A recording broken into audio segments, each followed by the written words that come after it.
guys, Andrea Mills here. This video is my answer to assignment number 4 for the Virtual Homeschool Co-op, which is what is your emergency plan? If there is some sort of a natural disaster or something, what is your plan for your homeschool, for homeschooling?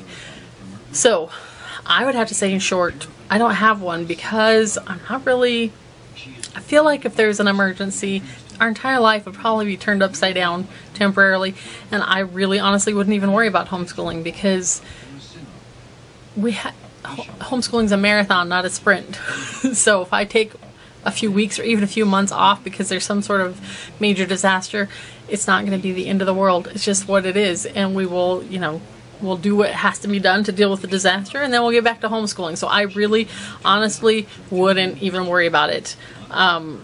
If our house was burned down or something like that, then I basically know where we're at in everything, and everything's replaceable. We would just buy a new curriculum.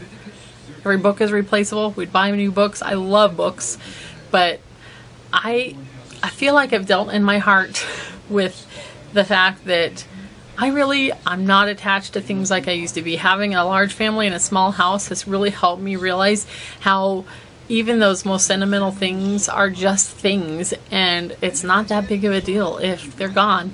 And I just feel like that with my homeschooling. Like, if I was going to be living in limbo for a while, I'm sure that I would go ahead and order new stuff to replace what we had lost and set things up wherever we are like they were at home. But I wouldn't feel the need to rush immediately and do that. We keep all of our current schoolwork in binders, so if we were having to flee for whatever reason, I'm sure we could grab those and take them with us.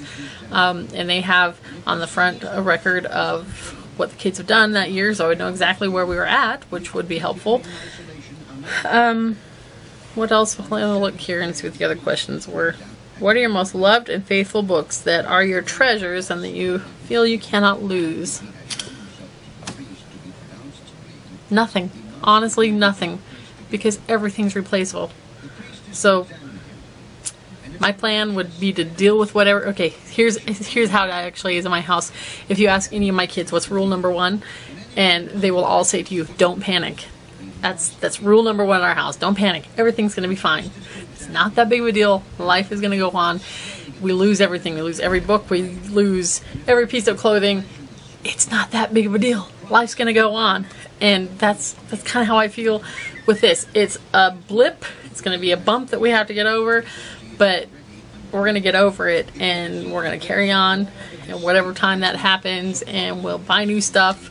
There's always insurance that'll help buy new stuff. If there wasn't, God always provides a way. So worst case scenario, I guess we would just start going to the library, and there's always internet there, there's always books there, and we can get some notebook paper and some pencils, and we can sit and we can read and we can narrate, and life's gonna go on, and the kids will probably be just as well off as they were before we lost everything. So I don't know if that is helpful at all, but that's my plan. My plan is no plan. My plan is we'll deal with it if it happens.